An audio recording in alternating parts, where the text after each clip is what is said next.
प्रिय दर्शकों, आप सभी का इस YouTube चैनल पर हार्दिक स्वागत है।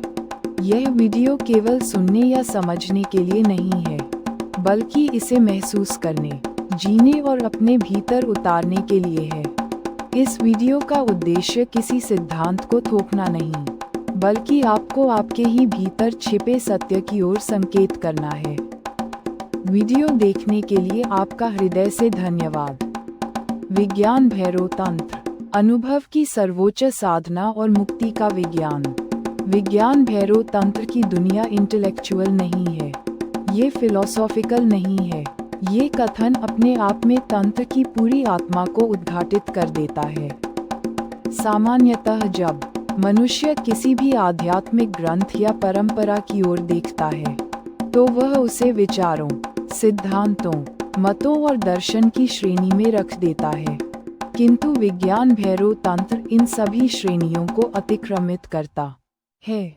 इसके लिए डॉक्ट्रिन का कोई अर्थ नहीं है, सिद्धांतों का कोई आग्रह नहीं है, और किसी वैचारिक व्यवस्था को स्वीकार करने की कोई बाध्यता नहीं है। यह न तो मतवाद है, न ही दर्शन। ये तो सीधा सीधा मेथड है, टेक्निक है, रास्ता है। तंत्र शब्द का मूल अर्थ ही टेक्निक है। तंत्र कोई विश्वास प्रणाली नहीं है, बल्कि चेतना को रूपांतरित करने की एक वैज्ञानिक प्रक्रिया है। इसीलिए विज्ञान भैरव तंत्र फिलोसॉफिकल नहीं है। इसका इंटेलेक्चुअल प्रॉब्लम्स और इंक्वायरीज से कोई लेना देना नहीं है। ये प्रश्न नहीं उठाता कि सत्य क्या है, ये प्रश्न उठाता है कि सत्य तक पहुंचा कैसे जाए। ये क्यों में नहीं उलझता, बल्कि कैसे पर केंद्रित है। और यही वह बिंदु है जहां तंत्र और दर्शन के रास्ते अलग हो जाते हैं। फिलॉसफी पूछती है, यह अस्तित्व क्यों है? साइंस पूछता है, यह अस्तित्व कैसे है?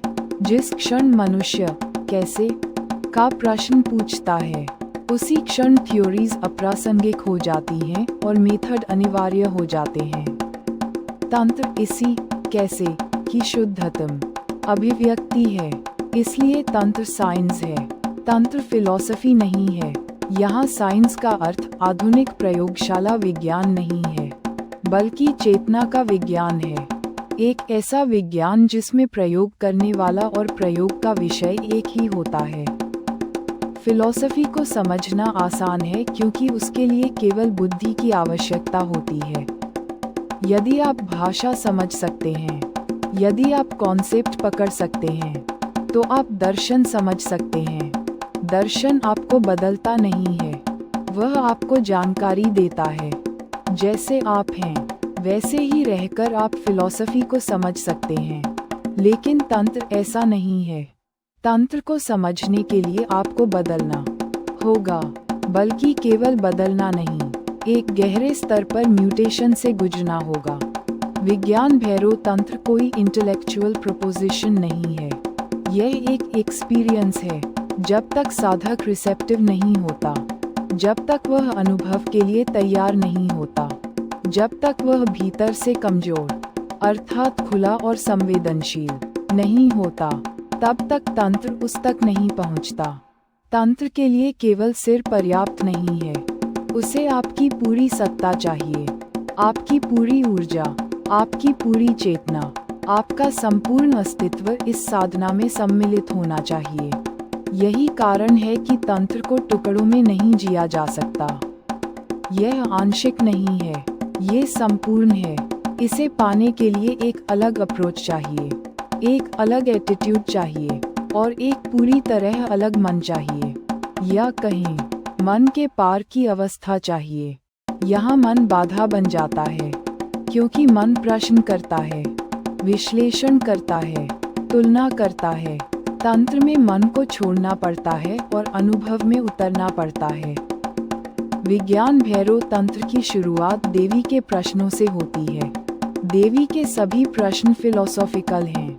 वे जानना चाहती हैं, पूछती हैं, जिज्ञासा प्रकट करती हैं, और यही महत्वपूर्ण है, क्योंकि ये दर्शाता है कि सभी सवालों को फिलोसॉफिकल तरीके से पूछा जा सकता है, लेकिन उनके उत्तर फिलोसॉफिकल नहीं होते। शिव कोई दर्शन नहीं देते, कोई सिद्धांत नहीं गढ़ते, वे 112 विधियां देते हैं। सीधी, प्रयोगात्मक, अनुभवपरक विधियां। ये 112 विधियां विज्ञान भैरव तंत्र की आत्मा हैं। ये विधियां किसी एक मार्ग को नहीं थोपती। कोई विधि श्वास पर आधारित है, कोई दृष्टि पर, कोई ध्वनि पर, कोई स्पर्श पर, कोई भाव पर, कोई शून्य पर। इसका अर्थ यह है कि मानव चेतना के हर द्वार से परम सत्य में प्रवेश संभव है। तंत्र किसी एक रास्ते को श्रेष्ठ नहीं ठहराता। वह कहता है, जहाँ तुम हो वहीं से प्रवेश संभव है। यही विज्ञान भैरव तंत्र को हिंदू परंपरा में मोक्ष की सर्वोच्च समझ बनाता है।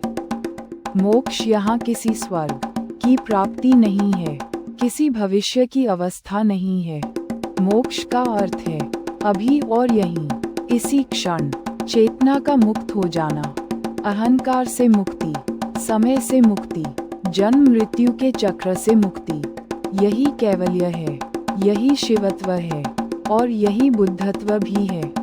यहाँ ये समझना आवश्यक है कि विज्ञान भैरव तंत्र केवल हिंदू परंपरा तक सीमित नहीं है। बुद्धत्व, जिसे बौद्ध परंपरा में केंद्रीय स्थान प्राप्त है, उसी चेतना की अवस्था है जिसे तंत्र शिवत्व कहता है। अंतर केवल भाषा का है, अनुभव का नहीं।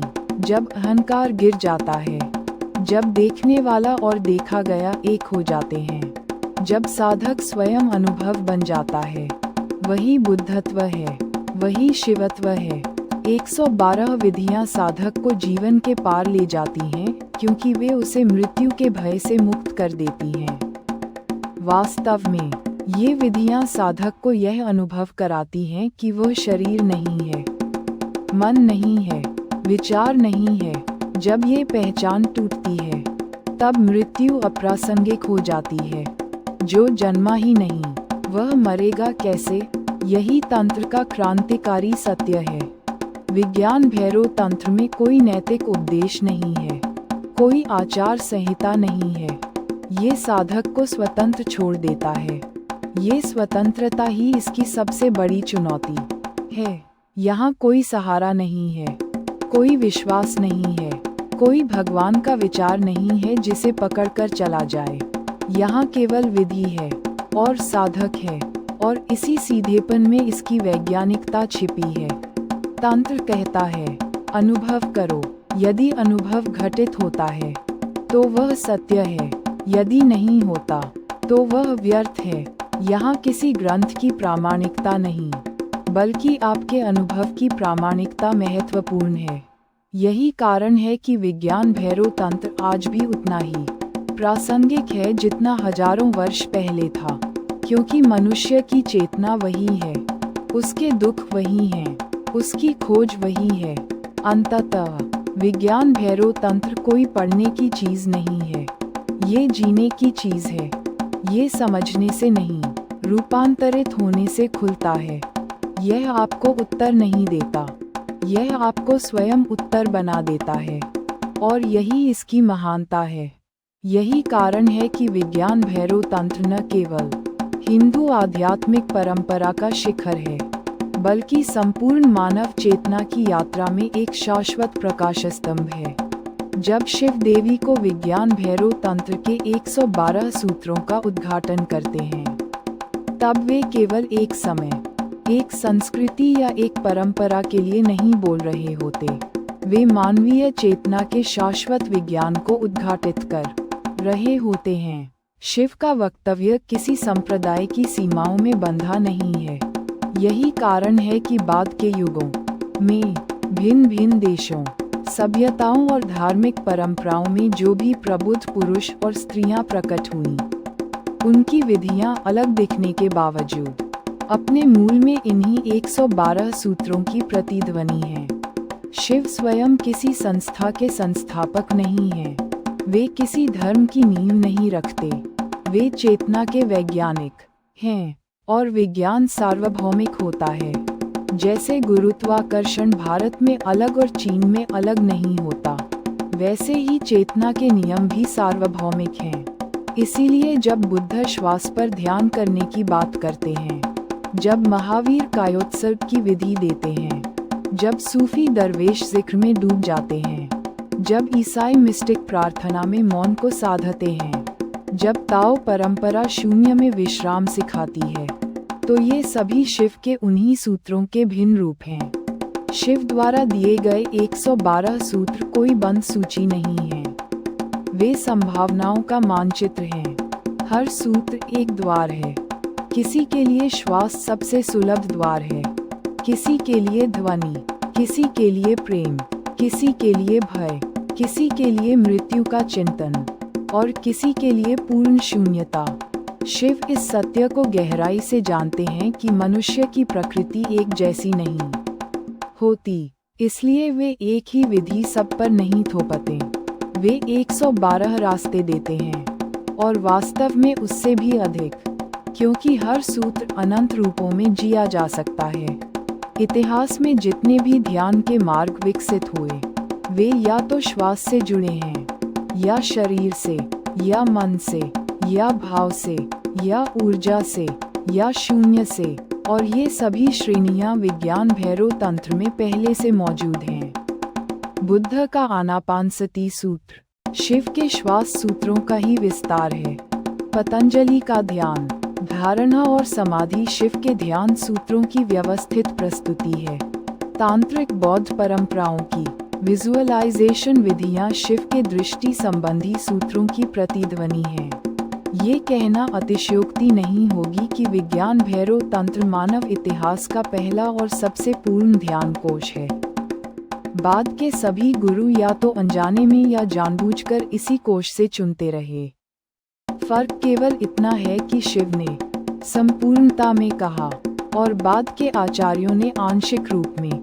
इन 112 सूत्रों की विशेषता यह है कि ये साधक को बाहर से भीतर की ओर नहीं, बल्कि जहां वह है वहीं से भीतर की ओर ले जाते हैं।